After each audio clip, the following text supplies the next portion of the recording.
وہی آڈیو کسی نے سنوائی ہے اور کہیں چلتے پھرتے گیلری میں کوئی دو ایک سیکنڈ کی ان کی وہ ویڈیو کلپ ہے تو اس کو ہی انہوں نے کاروائی سمجھ لیا ہے. تو یہ اپنی ان کی سادگی ہے. تو چلیں ان کو غلط فہمی ہوئی ہے تو اس کے بارے میں ہم کیا کر سکتے ہیں. تو اچھا جی، جی ایک دوست یہ لکھ رہے ہیں کہ میاں صاحب میرا سوال یہ ہے کہ آپ اس کیس سے یہ پہ پاکستان کی عدالت میں اپیل، اب یہی ہے نا، اویئرنیس ہی نہیں ہوتی، پتہ ہی نہیں ہوتا. تو یہ تو سب کام جماعت نے کیے ہوئے ہیں، شرعی عدالت میں بھی اور ہر جگہ پہ. تو آپ کو ان کی تفصیلات کا پتہ نہیں ہے میرے دوست. تو بہرحال ادھر سے وہی پاکستان کی عدالتیں ہیں، وہی حکومت ہے.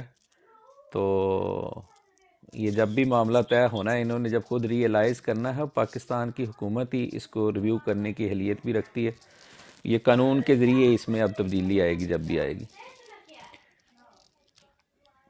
دوسری بات یہ ہے کہ وہ عدالتیں جس میں عام بندہ قتل کا مجرم ایک تعلقات کی وجہ سے فون کروا کے چھڑوا سکتا ہے اور اس کا جو صریح طور پر موجود ثبوت ہیں اس کے باوجود وہ قاتل جو ہے وہ باعزت بری ہو جاتا ہے، اس میں حکومت کے خلاف کوئی سی عدالت کے اوپر یہ امید کی جا سکتی ہے کہ وہ حکومت کے خلاف کوئی کارروائی عدالت جو ہے وہ کرنے کو تیار ہوگی اس صورت میں کہ وہ مذہبی طور پر بھی ہمارے مخالف ہیں.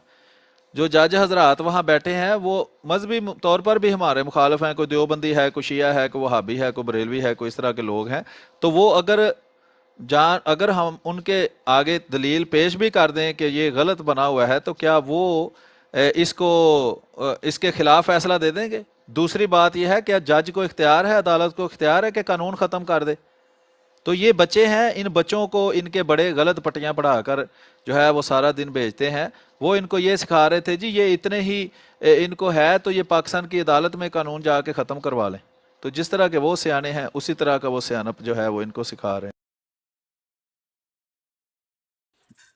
جی اگر احمد جٹ بھائی 5 منٹ ہمارے پاس رہ گئے ہیں، کوئی غیر جماعت اگر دوست کرنا چاہے وہ لکھ دے، اگر اوپر نہیں آ سکتا یا اوپر مائک پر آ جائے تو ہماری طرف سے پورا موقع ہے، کوئی بھی ہو سوائے جو پتہ ہے آپ کو کہ ایک دو لوگ ہیں. تو راجہ آپ بھائی کو میں تھوڑا سا مصروف ہوں، ہاں میں صرف سن سکتا ہوں. ٹھیک ہے کوئی بات نہیں. تو سیفی آپ کچھ کہنا چاہتے ہیں؟ سیفی صاحب. جی السلام علیکم تمام بھائیوں وعلیکم کو. السلام ورحمۃ اللہ. میں صرف یہ کہنا چاہتا ہوں کہ اس کارروائی کو ہمیں بار بار سنانا چاہیے اور کنٹینیو کرنا چاہیے، اور کسی قسم کی بھی اس میں اب وہ رکاوٹ نہیں آنی چاہیے کوئی بھی جو کہ پہلے آ چکی ہے کہ ایسے کر لیں، 2 بندے ہمارے آ جائیں، 2 بندے ان کے آ جائیں. اس لیے کہ میں بہت زیادہ میرا انٹرسٹ ہے اس کارروائی کو سننے کا، اس لیے کہ پہلے میں نے بس یہ لفظی باتیں سنی ہیں، لائک ادھر سے سن لی ادھر سے سن لی، لیکن اب میں اس کو سننا چاہتا ہوں. تو اس لیے پلیز اس کو کنٹینیو کریے گا، اور آپ بہت اچھا کام کر رہے ہو اس حوالے سے. جزاک اللہ. چلیں جزاک اللہ. کچھ سیشنز ہمیں لگے اس کا کیونکہ یہ اتنا بڑا مسئلہ ہے اور اس کی تفصیلات اتنی زیادہ ہیں کہ اس کو خلاصہ کرتے کرتے بھی ہمیں کئی پروگرام ابھی تک لگ گئے ہیں. تو آج ہم نے صرف انٹری لی ہے کہ جو کاروائی ان سیشن کیمرہ جو ہوا ہے اس میں میزر نامہ سے اس کی ابتدا کی ہے.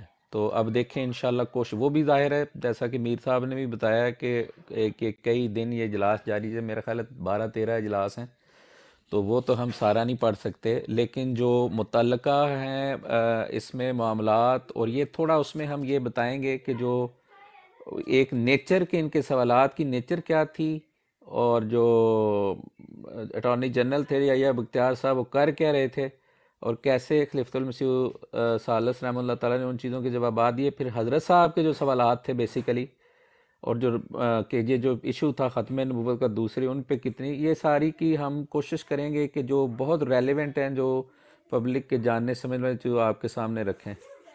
تو باقی تو ہم بتا ہی رہے ہیں ساتھ ساتھ کہ یہ کہاں سے مکمل تفصیل جو ہے وہ پڑھی جا سکتی ہے.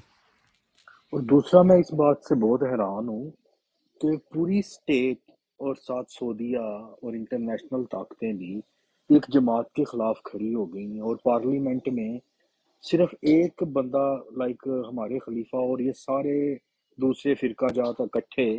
تو وہاں پہ یہ کیسے بات سننی تھی انہوں نے، مطلب کہ کیا بات سننی تھی ان لوگوں نے. جی میر صاحب دسو سیفی صاحب. فیورٹ بھائی موجود ہے؟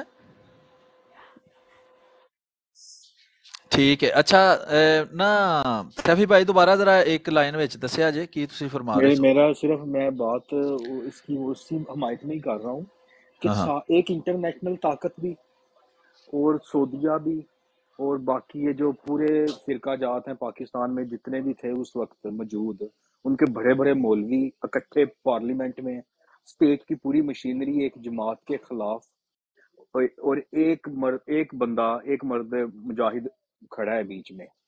ٹھیک ہے، تو اس وقت میں کیا بات انہوں نے سننی تھی ان کی. تو یہ جو لوگ کہتے ہیں کہ پارلیمنٹ میں چلے جاؤ یا عدالتوں میں چلے جاؤ، تو یہ عدالتیں بھی انہی کی ہیں، یہ پارلیمنٹ بھی انہی کی تھی، سارا کچھ تو ہے ہی ان لوگوں کا. تو ہم کہاں پہ کھڑے ہوں گے یا تھے اس وقت؟ جی جی بالکل ایسے ہی ٹھیک ہے آپ کی بات. جب حکومتی مشینری ساری جو ہے، ویسے بھی ملک میں جو دوسرے لوگ ہیں وہ قائد کے لحاظ سے ہمارے مخالف عقائد رکھتے ہیں، اور وہ متشدد رویہ صرف ہمارے خلاف نہیں ہے، دوسرے فرقوں کے بھی خلاف ہے، لیکن ہمارے خلاف کچھ زیادہ ہو گیا کسی خاص پراپیگنڈا کی وجہ سے. اور چونکہ صرف یہ جماعت احمدیہ ہے جس کے پاس خلافت ہے، باقی سارے جو ہیں وہ اس نعمت سے محروم ہیں، اس لیے ان کے خلاف کوئی اتنی کارروائی نہیں کی گئی، چونکہ جماعت احمدیہ جو ہے وہ خلافت کے نظام ان کے پاس موجود ہے. جو واحد ایسی جماعت ہے پوری دنیا کے کوئی 2.5 ارب کے قریب جتنے بھی مسلمان ہیں اور 50 ملکوں سے زیادہ جو ممالک ہیں، کسی اور مسلمان ملک کے پاس یا کسی بھی فرقے کے پاس کوئی بھی اس طرح کا خلافت کا اور تربیت کا اور تبلیغ اسلام کا نظام جو ہے وہ موجود نہیں ہے. اس لیے جماعت احمدیہ کے خلاف ہی یہ کارروائی کی گئی ہے، اور وہ چونکہ اکثریت میں ہے، اور اکثریت میں اگر وہ عدل و انصاف کا معیار جو ہے پاکستان کے اندر، وہ ہر پاکستانی جانتا ہے کہ کس قدر گرا ہوا معیار ہے عدل و انصاف کا، تو وہاں یہ خواہش کرنا جی آپ وہاں جا کے عدالت میں عدل لے لیں یا وہ سیاست کے اس نظام سے عدل لے لیں جو ویسے ہی جو ہے وہ سڑک پر پڑا ہوا ہے، تو یہ ایک دیوانے کا خواب ہو سکتا ہے، اس کے علاوہ کچھ نہیں ہو سکتا. لیکن ہم امید کرتے ہیں کہ آہستہ آہستہ وقت کے ساتھ اللہ تعالیٰ جب چاہے گا ایسے بہتر حالات پیدا کر دے گا کہ جس میں ہم پھر اس طرح کی صورتحال سے نکل سکتے ہیں. لیکن اللہ تعالیٰ نے یہ جو صورتحال پیدا کی ہے، یہ خود اس بات کے اقراری ہیں کہ اس کے باوجود جماعت احمدیہ کا جو نظام ہے اس کو اس سے اس قدر فرق نہیں پڑا. یہ تو سمجھتے تھے کہ جماعت احمدیہ جو ہے وہ اب ختم ہو جائے گی اور اس کا کچھ بھی باقی نہیں رہے گا، لیکن صاف ظاہر ہے کہ یہ اس بات میں بالکل ناکام رہے ہیں، اور ایسی کوئی بات جو ہے وہ یہ وہاں نہیں ہوئی. فیورٹ بھائی ذرا میرا بڑا کر دیں اس کو، میرے ویو کو. یہ حوالہ .aislam.org ہے جی ویب سائٹ. اس کے اندر میں نے وہ تقریباً کافی سارا اس میں سے مواد رکھا ہوا ہے جو 1974 کی کارروائی سے متعلقہ ہے. یہ وہ پوری کارروائی ہے انگریزی زبان میں، جو اسے پڑھنا چاہے وہ پڑھ سکتا ہے. یہ 1974 میں سانحہ ٹوپی کے نام سے ایک چھوٹی سی کتاب ہے جس میں اس کے واقعات لکھے ہوئے ہیں. یہ وہ جو ابھی فیورٹ بھائی نے دکھایا ہے وہ بھی اس کے اندر لنک موجود ہے، سنایا ہے جو جس میں وہ جو بیان ہے وہ دیتے ہیں. یہ پھر ایک چھوٹا سا پروگرام ہے جو اسی متعلق ہے. یہ جناب اردو کے اندر اس کا ترجمہ ہے پوری کارروائی کے اندر، پوری کارروائی کا وہ آپ دیکھ سکتے ہیں. یہ محضر نامہ اور اس کے ضمیمہ جات ہیں. یہ ایک پروگرام اس صحافی نے کیا تھا، اس کے متعلق ہے. یہ جناب یہ بھی ایک کتاب ہے جو دوسری آئینی ترمیم 1974 خصوصی کمیٹی میں کیا گزری تاریخ کا ایک باب ڈاکٹر مرزا سلطان احمد صاحب نے لکھی ہے، وہ بھی ہے.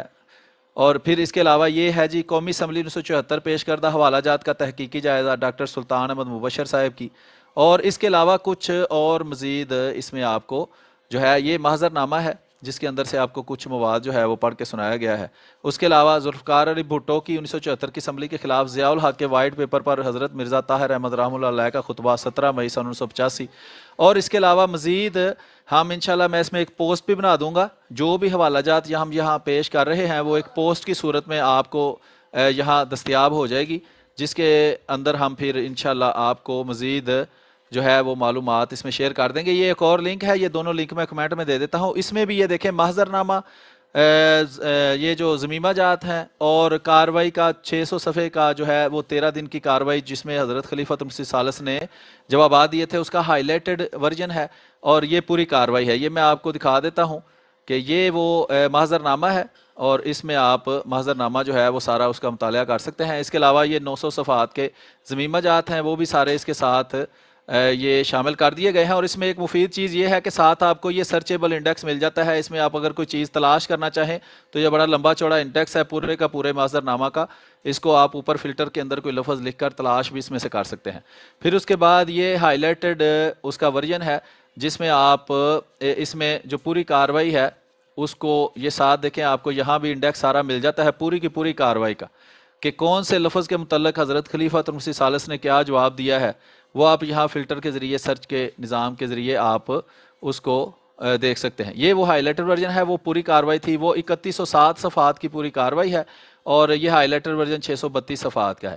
تو اس میں آپ کو اس طرح مختلف ہائی لائٹڈ عبارتیں مل جائیں گی کہ جس کے اندر حضرت خلیفہ المسیح ثالث نے کیا جواب دیا، اس نے کیا سوال کیا، اس کے مختلف حصوں کو ہائی لائٹ کیا گیا ہے. اگر آپ ساری کاروائی نہ بھی پڑھ سکیں تو یہ ہائی لائٹڈ حصے پڑھ لیں تو اکثر و بیشتر وہ اہم مضامین جو وہاں بیان کیے گئے تھے وہ آپ کو مل جائیں گے. اور اس کا بھی ساتھ آپ کو یہ فہرست مضامین پورے کا پورا مل جائے گا.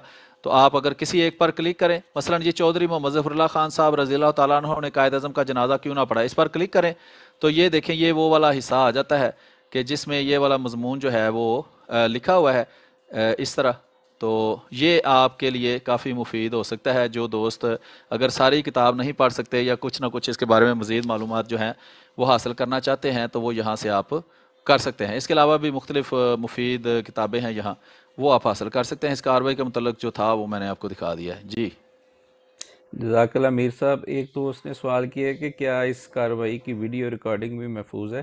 دیکھیں وہ جو بھی ہے ان کیمرہ سیشن تھا تو وہ سب کچھ اصولی طور پہ تو گورنمنٹ کے پاس ہی ہونا چاہیے. پبلک میں جیسا ہم بار بار بتا رہے ہیں کہ اس طرح کی کوئی چیز نہیں ہے. پبلک میں صرف کارروائی شائع ہوئی ہے، وہ بھی نامکمل ہے، اور وہ بھی 2018 میں پیپلز پارٹی نے اس وقت جو ہے وہ ریلیز کی تھی یا اس کی اشاعت کی تھی.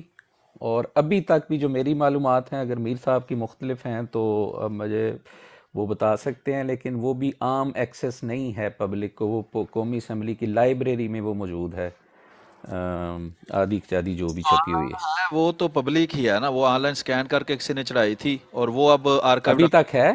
جی جی یہ میری ویب سائٹ پر بھی ہے، یہ آن لائن نہیں، پبلک ہے نا، کوئی کاپی رائٹ وغیرہ نہیں ہے. میرا پبلک مقصد ہے گورنمنٹ کی ویب سائٹ پہ اب نہیں نہیں، ہے اس میرے کا خیال. نہیں، مجھے اس کے میرے علم میں نہیں ہے. میں نے گورنمنٹ کا نہیں دیکھا کہ اس کی ویب سائٹ پر ہے یا نہیں ہے، لیکن یہ مجھے آن لائن ہی کہیں ملی تھی تو وہاں سے مطالعہ کر کے تو اس طرح کر کے میں نے یہاں اس لیے رکھ دی تھی آسانی پیدا کرنے کے لیے. ویسے وہ گورنمنٹ اس کو آفیشیلی اپنی ویب سائٹوں پر اس کو پروموٹ کر رہی ہے یا اویلیبل کر رہی ہے یا نہیں، وہ میرے علم میں نہیں ہے. ہاں جی، وہ ویسے تو میرے پاس بھی ہے اس کی کاپی، یہ پہلے جب یہ شروع میں کہیں، لیکن اب میں نے یہی ابھی ریسنٹلی پتہ کیا تھا تو یہی ہے کہ ان کی کہیں ویب سائٹ پہ اگر کسی دوست کو ہے کہ آفیشلی وہ اویلیبل ہے تو وہ ضرور اس کا لنک میرے ساتھ شیئر کر دیں، ورنہ یہ ہے کہ وہاں یہ لائبریری میں پڑی ہے.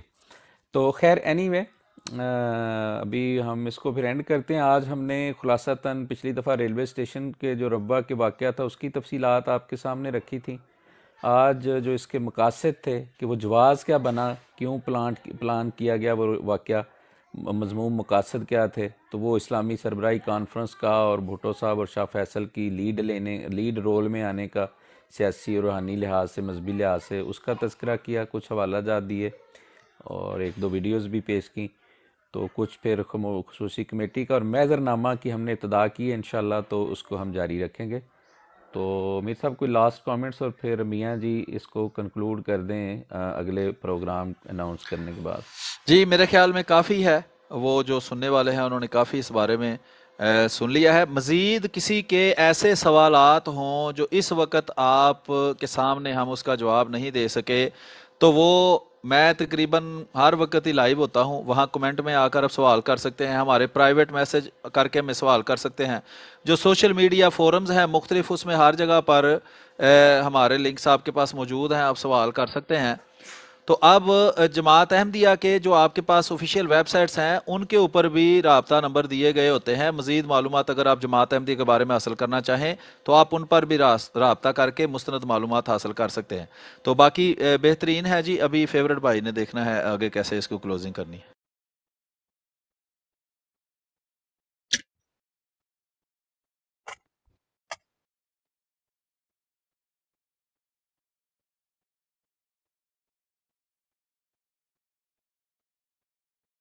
جی السلام علیکم.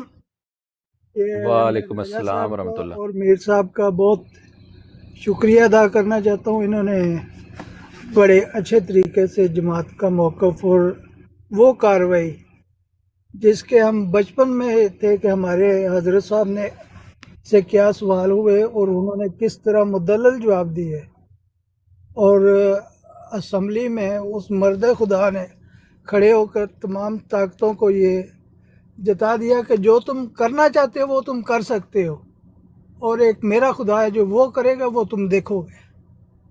بس میں یہی کہنا چاہتا ہوں. بہت شکریہ اسٹیریل صاحب، بہت شکریہ، جزاکم اللہ.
جی